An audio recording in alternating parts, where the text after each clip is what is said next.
is the question you were asking. I'm big on offering a diversity of seed in a many different types of feeders. I think that is the way to attract the or the highest number of birds at your feeders and diversity of birds at your feeders. So I have stations now. I understand I'm way out of control. I've had as many as 30 feeders this winter at my in my yard. Um, but that's what I would suggest, but start out really, I mean, just to scale that back and so you're not completely crazy like myself here. Just start with a simple, I think a simple hopper feeder, or a simple tube feeder and hang it up, or two of them in your back and maybe space them, but offer different types of seed space because you'll be amazed that each species kind of has a certain type of feeder that they want to feed out of and a certain type of seed they're going to most regularly feed on. I think that's kind of what I would suggest to people. Start out smaller than me, though, obviously. You don't want to start out with 35 feeders. Build up So, to that is what you're saying. yeah, yeah, yeah. Then you could build up over the years. Exactly, exactly. Stephen, what about you? Well, it's also true to say, I remember when we moved into our last house, not the one we're in now in Somerset, we were in West London, small garden, full of parakeets, funny enough. But when we first put up the feeders, no birds came. And it's because the previous owners had several cats and there were cats next door. And it only took a few days. And as Matt said, we had a couple of feeders, one with sunflower seeds, one with Niger seeds, smaller ones. And suddenly some goldfinches arrived. I mean, really stunning bird, even more beautiful than your goldfinch, I which is hard to believe, but I'm right, aren't I, Matt? would And agree, actually. yeah, and there they were, and suddenly the wonder of thinking, oh, they're not going to come, and that was in a suburb of a city, and of course, where I live now in Somerset in the countryside, we've started by putting feeders up. Now we have several different feeders because again they make them different shapes, shape and size because birds are naturally neophobic, I think the word is. New things are dangerous for birds. They look at them and think, oh, what's that? But it only takes one bird to arrive on a feeder or a camera feeder and look, and then suddenly they're all there, and Yeah. it's been great, and I have mine outside my office here, so I can see the feeder and I can have the phone up, with the camera on that and other ones, and it's great. And once I mean, I think, garden birds, people often say to me, I give talks as Matt does, and people, usually older women, will say to me, well, I'm not a proper bird watcher, I'm not a proper birder, but I do love the birds in my garden. And I'm like, well, you are a proper birder. And then they'll tell me something amazing, some amazing behavior they've seen of a common bird. And I think, birding for a while, certainly in Britain, and I think also in the US, went a little bit down the route of only rare birds are interesting. Whereas, as Matt's studies have shown, and his brilliant Finch's book show, all birds are interesting, and common birds, which you see regularly, are potentially more interesting because you know them better and you start noticing unusual things about them. And feeding birds is a great way to do that. Yeah, I think that might be a question I have for you, Stephen. Maybe you can answer first. Have you seen like unusual behavior yourself when it comes to, just regular bird feeding, traditional, non-camera feeders, but, specifically with camera feeders, is there anything that you've observed Uh, that? Absolutely. Generally, what you observe, because I scroll through the videos sometimes at the end of the day, so I'm not always looking at it. But what you observe with cameras or without cameras, if you're looking at the feeder, is you notice, as I say, a bird middle of the night. That was a good one. But you notice the hierarchy of birds, the pecking order. So with tits in Britain, which are a bit like your chickadees, same family, blue tits, which are small, they're really feisty and they'll always come to feeders, and great tits do. But smaller birds like marsh scarcer ones like marsh tits and coal tits are much more reticent, and they'll perhaps come in and grab a seat and fly off. Whereas some birds will sit, particularly pigeons and doves, will just sit and scoff all the food. And things like you have such brilliant woodpeckers. I think 5 in one morning, out from the biggest week. on a field trip, but we really have one that comes to the feeders, the great spotted, which is about the size of a hairy woodpecker. And when it comes, everything goes. You know, these are big, beefy birds, and the other birds are a bit scared of them. But you know, they'll hang around for a bit, and then they'll go off, and the others will come back. So you start noticing, and then of course you notice something unusual. You know, friends of mine get nuthatches on their feeder, which we don't because we're not near any woods. And you notice that the fact that in different parts of the country, or yeah, if you're visiting, I visit friends with feeders, and I look out and think, oh, God, you've got that coming in. I don't get that, you know. So, and again, Yeah. if you're a beginner, that's a great way to get to know your birds. Yeah. Absolutely. Use technology to, yeah, enhance your birding knowledge. Matt, what about you? Yeah, lots of interesting behaviors. I mean, one thing that I'm sure people out there pick up is, cardinals can be a bit reticent. They don't like a lot of activity at feeders. I think that's why they're often the very first to arrive at your feeders, the earliest in the morning, and the last to arrive before it gets dark. It's not to say you can't see them during the day, but when things get a little bit busy, they kind of hang back. The thing I love about feeders is, watching bird behavior at feeders is, how some will stay there and feed like finches and crack the seeds open. The chickadees and the titmice will take a seed and go to a branch and feed on that one seed and kind of open it and bang on it a bit. And then you have nuthatches and as Steven said, our woodpeckers, which I have every day. I have what, three species at my feeders every day, I think. Yeah, I think I just have three at my feeders every hairy, downy, and red-bellied. I have at my feeders every day. And they love the suet. They're always going to see it, suet, or they're going to peanuts. And then you have like blue jays that come to the feeders, and you just sit there and like pack it into their mouth, and then they go off and hide it on you. Which can sometimes get a little bit like, what are you doing? You're taking all my seed and going and hiding it. But that's what I think is really kind of fascinating. How one will take one seed, one will stay there and crack the seeds and eat it there, and then you got like I said, the blue jays, and then even like the red-breasted nuthatches or the white-breasted nut, they'll take one seed, not necessarily eat it, and go hide that as well. Whereas, the blue jays will take all these seeds. You can watch your mouths, just kind of get stuffed, and then they're going and putting all those seeds somewhere else sometimes. So that stuff is really fascinating to me, actually. Yeah, absolutely. So, I'm very envious there of your birds, Matt, you listing all these wonderful birds that I did see when I was over in Ohio, Michigan this year, and I love your birds because they're so beautiful. I mean, ours are as well, but I'm used to them. well, and especially in the US, each region kind of has its own mix of, birds that you'll see depending on the season, which, yeah, I think we're really grateful for. Thinking about, geographical region, what we find in our studies is that a lot of people in suburban areas or rural areas, have a lot of space for backyard feeders and things like that. And I think that with AI feeders, you have a little more opportunity to, maybe if you only have limited space, set up one feeder. But do you have some recommendations about, anybody who's in an urban area, how they can still, set up their space, whether that's a communal or, patio deck, whatever that looks like in an apartment building, to still participate in the hobby? You want- Absolutely. I mean, I think you can have one or two tubular feeders. Um, we do, Birdfeed do a small version of their bamboo feeder. Bamboo feeder is quite heavy, quite big, really solid, really nicely made and sustainable. But the smaller version is lovely because it's a bit lower cost, and it's the camera's just as good. You may have to fill it up a bit more often, obviously, but that's fine. That's not a big deal, really, particularly in a small, as you say, like a balcony or a small garden. I mean, in my experience over the years, I was brought up in London, I suppose more in the suburbs than the city, but I've lived in the city.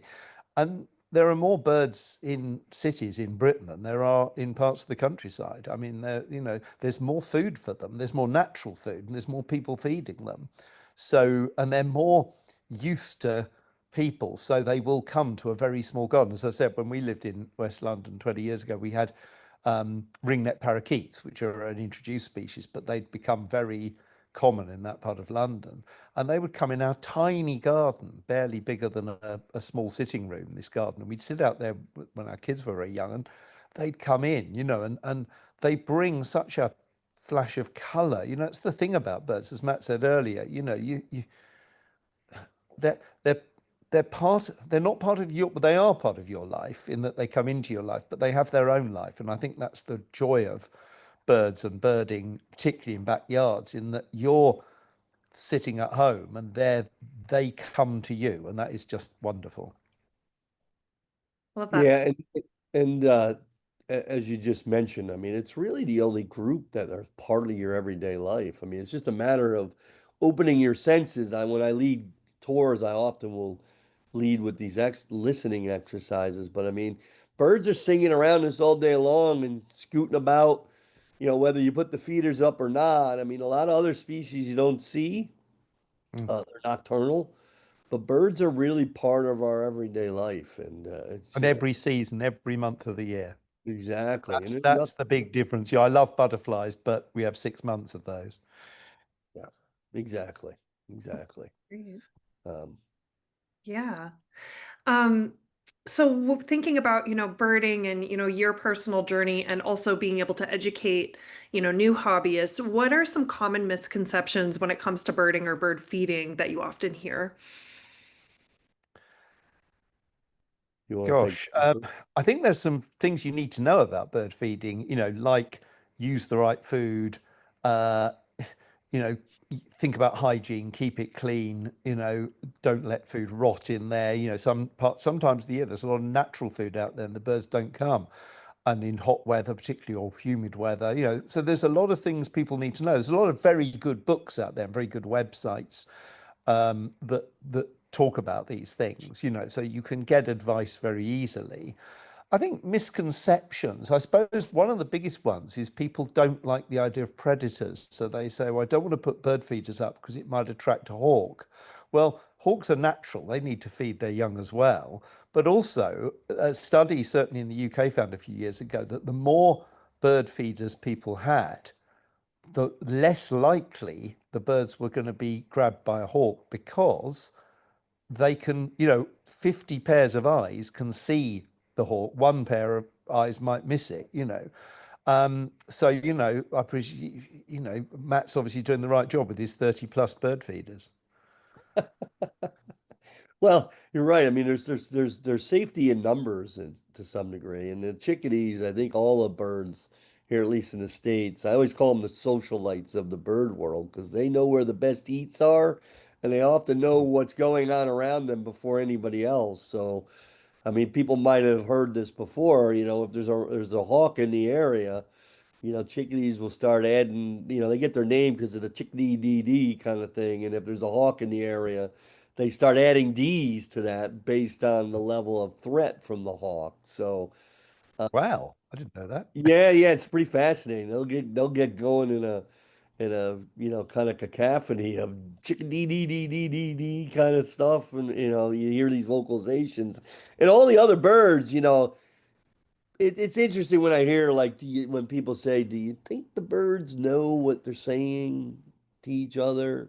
And it's undoubtedly yes, in my opinion. I think it's a language that they have their own kind of code, and they all know what each one means when they give certain calls, and it's a little bit, yeah, kind of naive to think that they're not doing that. In my Communication. Well, opinion, yeah. I've even heard too, Matt, that similar to, people in the US having, Midwest accents versus Southern accents, that sometimes birds actually have accents depending on which geographic region that they're based in. Dialects, Yeah, yeah. that's Different true. Yeah. dialects. Yeah, it's super fascinating. Chaffinches certainly do, don't they, Matt? Yeah, chaffinches in Britain. I've heard Yeah, different yeah, sounds in different parts of Britain. So yeah. Yeah, I yeah, think absolutely. the more that I learn about birds, the more questions I have. Because, yeah, I think when I came into the hobby initially, it was very novice level in terms of understanding birds, once again, knowing that they're part of my everyday life, but not really taking the time to pay attention. And the more attention you pay, the more questions you have, and you get an answer, and then you have more questions based on that. So thinking about, your use of smart feeders, how has the use of a smart feeder or the AI tools helped you personally come to understand birding better or, enhance the hobby experience for you? I think for me, it's being able to show people what's going on in my garden. So I'll get out my phone and I'm out with friends who are birders, but also friends who aren't birders. And they'll ask me what I'm doing now. And I say, well, I'm working for this company. Have a look, and I show them the app and they're, oh my God, I want one.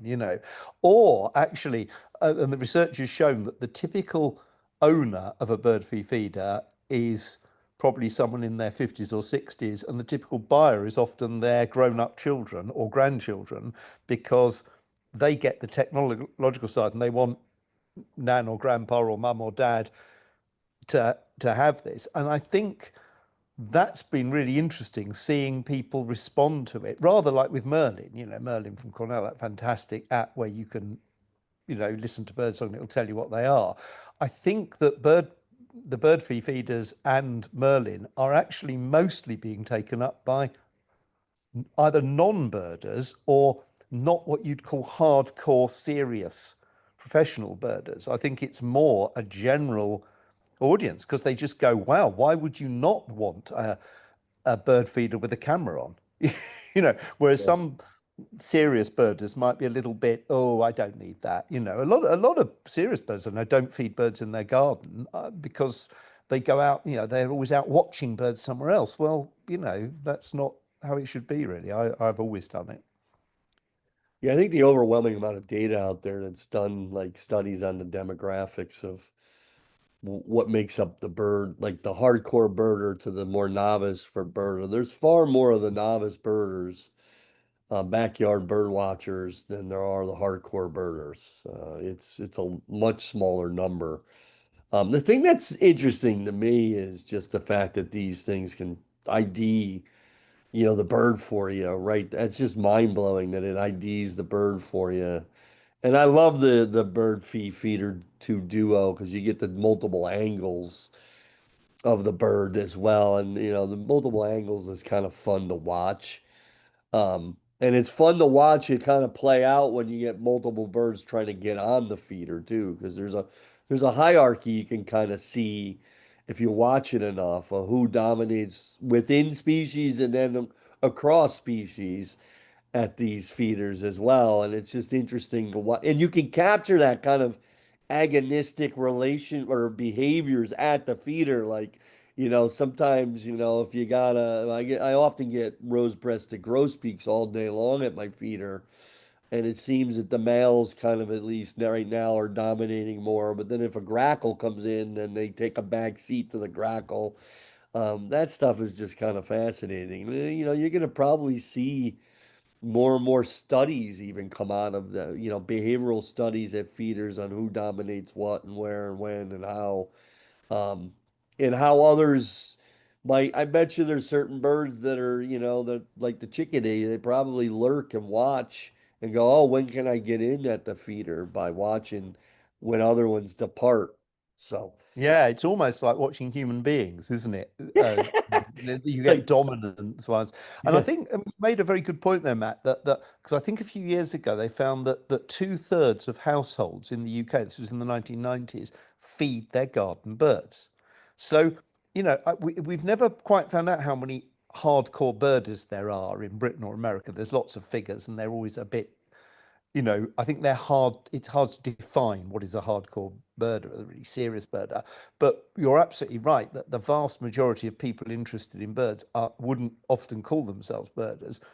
But the one thing they do is they feed birds in their backyard. And you know, I think that snobbery is changing in that we can learn from those people. And as you say, we can also learn from the technology. They're creating vast amounts of video material. And I know my colleagues, I worked at Bath Spa University until recently, and my colleagues in the biology department, I was teaching creative writing, but my colleagues there have got a few of the bird feeders and nest boxes, bird feed nest boxes as well. And they've put them up and they're using them to study bird behavior. And the really interesting thing is my colleague there said, one of the great things about these for science point of view and citizen science is that quite a lot of people now are having to self-isolate, for various medical conditions, or they're confined to home, or they're confined, they can't go out and study in the field, some of these young biology students, but they can use this as a project. And I thought that was amazing, because that hadn't occurred to me, the fact that, a lot of people get so much out of backyard bird feeding because they don't have the means to get out and go to some of the places that Matt and I are very lucky enough to travel to. And yet the birds come to them. That's the wonderful thing, isn't it? Birds come, you'll get summer visitors and winter visitors in different parts of the United States and Canada and the UK. And people then start noticing that, and they start understanding the sort of mechanics of bird behavior. Yeah, I mean, what's the latest number? It's 96 million bird watchers that are, at least, I mean, that's counting everybody from the hardcore. Was that the latest number, Emma? Was I think 90 I'll have to check on that. Yeah, but I want to say it's right around 100 96 million. million or something. It was Yeah. something ridiculous. So what are the other 300 million people doing? That's what I want to I know, know. and that's I our know. question. I know, Because, I know. as you said, Matt, birds are everywhere. They're around us. And my friend Sean Dooley in Australia was once asked where he goes to watch birds. He said, well, I don't, do I? If I'm awake, I'm watching birds. Hmm. And I love that. Yeah. I'm sitting here now in my sitting room looking out, and I'm all the time I'm thinking, oh, what's that? As a bird comes down to the feeder or something. I think that's the joy of birds. So one of our jobs, and one of the things I think with the wild bird feeding industry, is there's still millions of people out there who haven't got it yet. Yeah. It's not a saturated market by any means. And I think, Birdfeed are discovering that. They're starting to, move more into the British market now, but they've done very well in the United States, but there are still millions of people who perhaps don't know about this new technology, these exciting things, and are prime potential customers. Yeah, Yeah. absolutely. Yeah, I think, when I think about the AI technology too, just from that research standpoint, Stephen, to your point, students that are interested, or, even just, our citizen scientists that's interested in kind of getting more into conservation and nature and birding. There's so many opportunities, I think, with training the AI and how high tech a lot of these cameras are becoming, to get us information as granular as what type of seed is the bird going to when they're at the feeder, or, are we able to detect if a bird is maybe sick coming to the feeder, right? Maybe we see conjunctivitis or see some signs of illness, that we can kind of alert that person to make sure that they, clean their feeder, and, if their feeder's empty, send them a reminder. Like, I just think the sky's the limit in terms of how we train this technology to just continue to enhance the experience. And Stephen, to your point, bring in that whole other segment and demographic that haven't had the pleasure of being a part of the hobby yet. So it looks like we're now live streaming onto Facebook too. So I'm keeping an eye on the chat there in case questions come in. But want to open it up to participants, what questions you have for Stephen and Matt. And while I'm monitoring the chat there, both of you, consulting for BirdFeed, as we talk about how this technology is advancing, and Matthew, you're talking about the two different cameras, and I love that they have, a slow motion camera for our hummingbirds, that you can kind of see them in real time, but, also at a slower pace to actually, get that full moment when a hummingbird visits. But what are some of the BirdFeed products that maybe you have, or that are coming out or are on the market, that you're really enjoying, kind of, that technology or that product specifically? Well, I've just literally put up a new one today. It's out there. It's the BirdFeed bath, and it's a bird bath. It's a really nice design. It's sort of flat and circular and very shallow. They listen to people like me and other consultants, when they made it. It's got a little pump in it, which is clever. It's got a solar panel. All bird feeders have a solar panel, which means you never need to charge them, which is really helpful. But the solar panel in this is built in, and you can't tell it's a solar panel. It's right in the middle of it, and the birds are coming in there. And I'm just waiting for the first birds. It's been out for been out today, and I keep looking outed it. I must check my app in a minute and I'll see if there's been any videos because obviously you can miss stuff. So that's an exciting new product. Well, I started off with the original Bird Feed, which is still on sale and still very good. But like Matt, I've now got the Bird Feed 2 Pro. And one of the clever things about the second camera in it is that it moves to where the bird is. So obviously you've got a wide angle camera, which is great. And the birds are often very close to that, and that looks great. And you can see this, by the way, on the Facebook page. There's a Bird Feed by Netview Facebook page with about, so I think, 30,000 members. Have a look at that because you'll see them all on there. But what then happens is that there's a tighter lens that when the bird lands, say, on the left of the view, it moves and it moves incredibly quickly. The bird lands and it's there.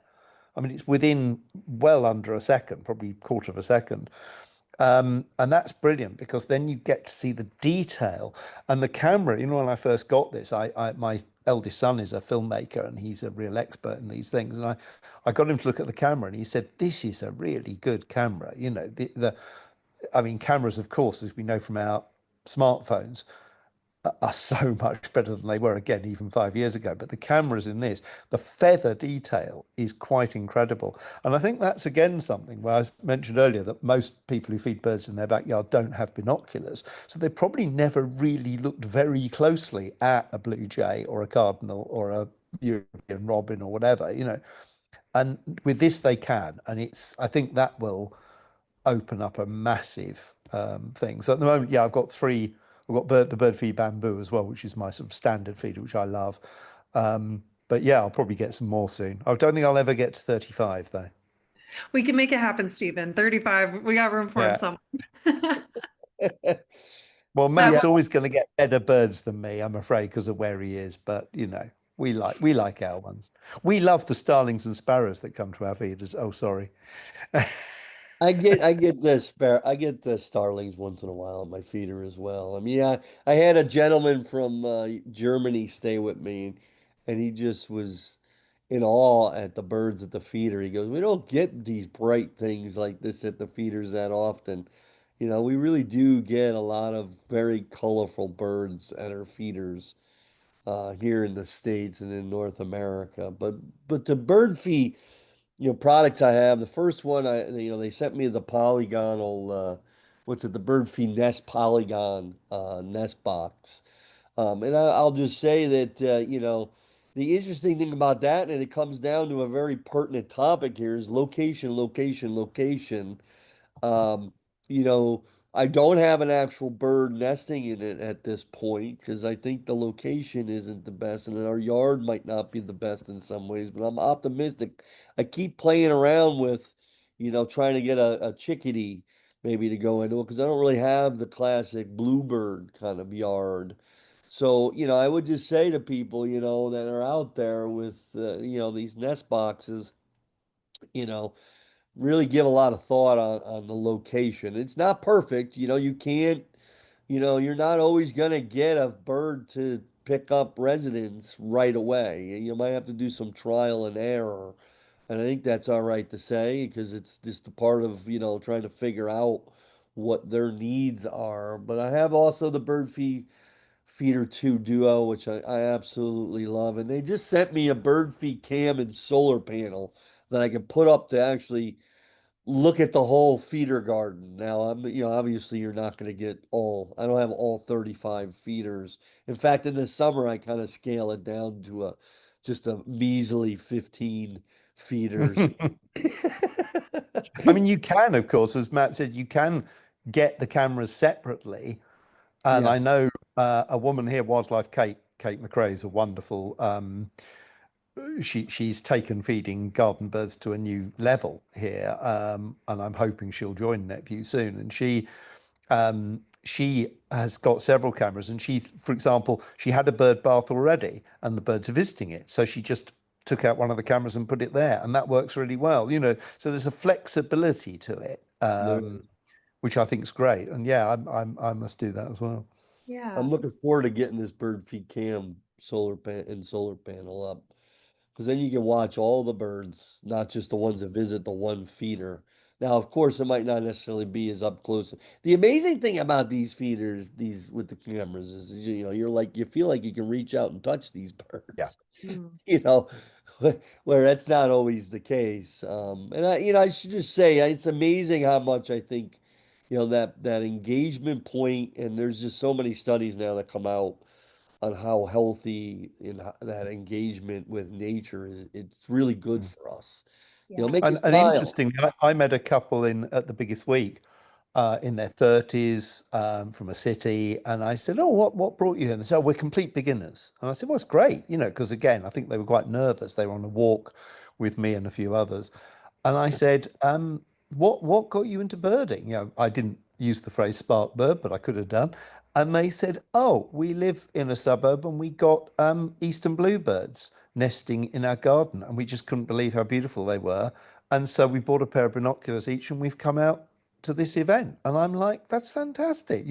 So as I Yeah, say, it's like the sort of gateway drug, isn't it? Bird feeding to birding. You can stay in your garden, backyard. You don't need to go anywhere else. But what's nice is, I think, once people get a curiosity for birds, they will go locally. They'll find a local patch, they'll go to a local park, then they'll meet other people. And as Matt said, that means that, they have a better, I think we all have a better life because we're into birds. I have dozens, possibly hundreds of birding friends, aged from sort of 11 years old to about 90 something, literally, because that's the way birding is. Everyone does it, and everyone's nice people. So I think, again, that's where the industry can really help by promoting this kind of thing, exciting new development, technical development. But in a way, don't see it as a technical development, see it as a social Mm. development. It's helping people yeah, connect. And if you help people connect, and that's, again, Merlin is a perfect example of this. So, yeah. I think Merlin and Birdfeed and other new technologies are pushing this, and we get a bit scared of AI. And so there's been a lot of articles about how AI is going to take over the world. And it's like, well, it's like the internet. When the internet started, people were like, "What's this?" Well, some of it is really good and some of it really isn't. But let's focus on the stuff that works and is good. Right, Yeah. exactly. Uh, So we have a couple questions coming in that I just want to get to here. One just comment from an attendee that Cardinals and Blue Jays were what hooked this person into the hobby many years ago. I find sitting in the yard and closing my eyes just listening to all the bird chatter, and do believe that they can converse with each other, which, yeah, I think that's great. And, Stephen, like you're saying, those big, colorful North American birds really can hook people in. And talking about that community aspect too, there's just a lot of news and stuff going around about loneliness for a lot of people. Like, we're more connected than ever, but we're really missing that human connection. And I think this is just that door into a whole community of a super diverse group of like-minded hobbyists, as soon as you get into birding. Yeah, One. I think the loneliness is interesting because I think obviously the COVID lockdowns, as we had here, and I'm sure you had there, they made people rethink their lives. And also a lot of people were very isolated. And when they stopped, they came out and thought, well, I've got to do something with my life, to stop myself feeling like this. Mhm. And I think birding was there was a big boom in Britain, and whether it'll carry on, I think it has. I think, which is a good thing. Yeah, absolutely. Somebody just put in too, totally agree that birding improves your quality of life, more in touch with nature, you get more exercise, fresh air, and appreciation for Mother Nature as a whole. You find like-minded people and form new relationships. And we agree wholeheartedly, I assume. One question that came in, is there a bird feast suet feeder? I know we were talking about potential cameras. I don't believe that they have one on the market yet, but I do think that's something we could promote if they don't. There, Yeah, there I think isn't, but one of the feeders has an attachment that you can, I think it's the original feeder. Um, I've seen an attachment that you can, on the perch, that you can add something that is the right shape to put a suet ball in, because they're really good. As Matt said, variety of food, very important. And suet's full of energy, and certain birds like our blackcap, which is a warbler here, and they winter over here now, which they never used to. And suet's a really big important thing for them. So yeah, so you can do that. And you know, they're always interested in getting feedback from customers and from the industry. So if anyone's got any thoughts, let me or Matt know, because you know, they're they I've found they respond very quickly to suggestions. You know, someone says, well, have you thought of doing this? And they go, yeah, we hadn't, but great, thank you. Let's have a go. You know, the technical team are very big on that. Absolutely. I think their R&D team works really quick to put out a bunch of new Mm. iterations of different products out there and looking for what's new. But I remember talking to Birdfeed with suet feeders and then also Niger feeders. But I think that option to, take an existing camera and attach it to a feeder that you have, suet especially, I think is such an affordable bird food product and feeder that you can get to attract, like I'm a big fan of all the woodpeckers that come to my feeders. So suet is one of my favorite products to use. Another comment here that I think camera feeders will do wonders to grow the hobby and expand the love and interest in following and protecting birds. So I think that's, a great kind of segue as we're getting close to the top of the hour here. Matt and Stephen, kind of thinking about bird conservation, right? We've talked a lot about how bird feeding is kind of that gateway into nature conservation, connecting with Mother Nature. But what is kind of your call to action for hobbyists in terms of other ways beyond bird feeding that they can help conserve bird populations? Well, I mean, a lot of people know out there, not everybody, but with the Finch Research Network, I'm a co-lead on this Evening Grosbeak Road to Recovery bird or project, and a lot of the finches, visit feeders. I think it's really important that we make sure, as you just mentioned, the backyard really is a place not only for engagement, but it's also a place to think about conservation issues. I think they take place right in our backyard, whether it's planting of native species, placement of feeders from windows. That's a big topic, with the window alert and feather friendly that you put on windows now. You want to make sure the feeders are far enough away from windows because the birds can actually collide with windows as well. Um, Lots of different conservation topics out there that take place right in your backyard. And I think it's just important. I always kind of tell people, you take care of the birds and they'll help take care of you.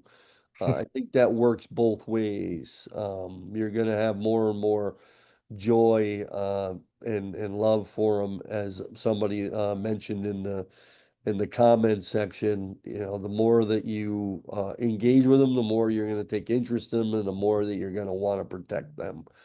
So. Yeah, we have two great citizen science projects here in the UK.